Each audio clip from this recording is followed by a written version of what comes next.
Alright, let's go into section 3, our sort of foundational hand-to-hand combat beginner right out of the box tutorial. And that starts with a tip, which is to equip your Strand for hand-to-hand combat. This is assuming you don't have an electric rod or something like that. And that's because this is a really effective way to parry, and I'll show you how to do that a little bit later. But let's go over some more basic mechanics. So I'm going to put my Strand away, but it's my quick equip, so if I just hit right on the D-pad on PlayStation 5, I can take it out or put it away.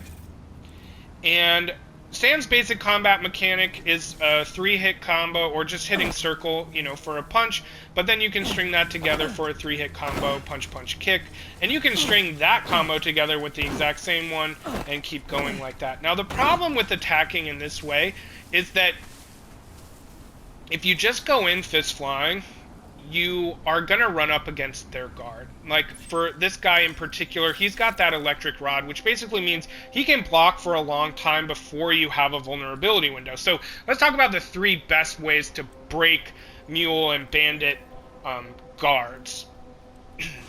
So the first way I'm going to talk about how to break their guard is a jump kick. The jump kick is quite simply jump and then attack, or X and then circle on PlayStation 5. And it does open a nice vulnerability window. So I'll get this dude's attention,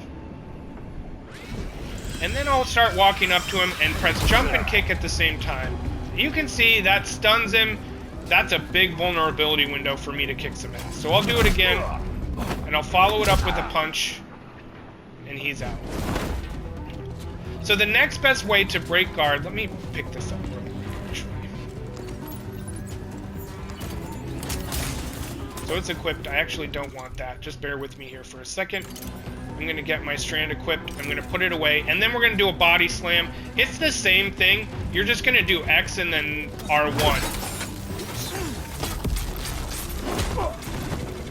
And you can see X and then R1 in quick succession knocks them actually, like, on their back. I'll do it for this guy, too. Oop, missed. You got me, though. Now, the thing about a body slam is it does take a lot of endurance. So he's out. I'm going to go over to him, and then there's an instant knockout when I press circle.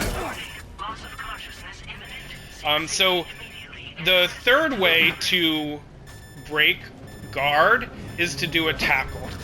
Now, in order to tackle, you're just going to go into block mode, which is holding L2 and R2 at the same time. And then when you get a chance, you're going to press attack or circle. And what that will do is you can see that guy, he's stunned pretty good. I'll do it to this guy too. You're holding block, and then you press circle. And it's really more of a bull rush than a tackle.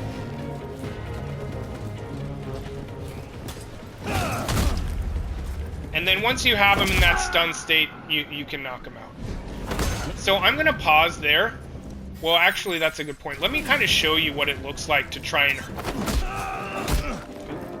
I want him to block, so you can kind of see, like, trying to break his guard is not easy. See those, like, sort of sparks flying?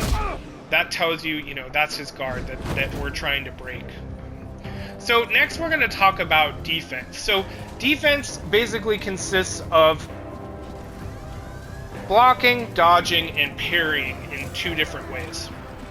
So like I said, in order for you to do the bull rush or the tackle, you need to be in block mode. So block mode can be just holding L2, just holding R2, but typically what I like to do is I hold L2, and that gets you in this sort of partial block. You can hold L2 and R2, and that will be more of a full block. And you can kind of see that it mitigates quite a bit of the knockout threshold when I do it. Like, that's doing some knockout threshold damage, but not like that much. So that's blocking. And out of blocking, you can very easily, you know, do your tackle, and that's good to know. So now let's talk about avoiding, which you can do by holding L2 or R2, but again, I usually just keep L2 held and press X. That's how you dodge. Oh, excuse me. Maybe you have to press L2 and R2. Yeah, you have to press L2 and R2. You can just press L2. But I think the most effective way to dodge is L2 and R2, and then when they swing, you just press X. Now, this is a good way because it's easy enough to do. If you're just holding, if your knockout threshold is really low and you need to get it back, this is a good way to do it. I mean, you can try and run away, but you can also just block and press and do dodging, and you can see I got my knockout threshold back pretty well. All right, let's move on to parrying. So there are 2 ways to parry. I'm going to show you the way to parry with the Strand because it's the easiest and most effective. Now, after the Strand, I'll show you the other way to parry, but I'm not sure I have it totally figured out. You're going to have to hit me up in the comments to make sure I have it right. So let's get our Strand out, and we're going to hold L2. And this is nice because the other reason I really like the Strand is it kind of keeps you oriented. You know, it kind of keeps you in this sort of battle stance. Now, the thing about when you have your Strand, if you try and dodge, it, you know, like, it's more of a dive, so just keep that in mind. It is a little bit more, leaves you exposed. But all you're going to do is you're going to hold L2, and right when he starts swinging and is about to hit, you're going to press R2. And that will do a parry. And the game is pretty forgiving with this window, even though I'm clearly struggling with it. But, like, it'll show up at the bottom of your screen when it's time to press it. And you'll know it worked because it sort of sends him past you. And then after you do that, you can walk up to him and press circle, and you'll bind him. You'll knock him out. So that's how you parry with the Strand. Let's talk about parrying without the Strand. So I'm going to put the Strand away, and it's the same thing. I'm going to press L2, and then as soon as his strike hits, or just before, I'm going to press R2. And see how things slow down like that?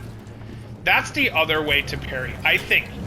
There have been some times where I've done it where I felt like it actually opened up a much bigger window, but that slows things down enough that if you effectively parry, what it will do is and you see that slowdown, then you can start attacking. His vulnerability window is open in that bit of slowdown. And there's a knockout. So that's parrying, that's hand-to-hand combat. I really hope that helps. Let's move on to the 4th section.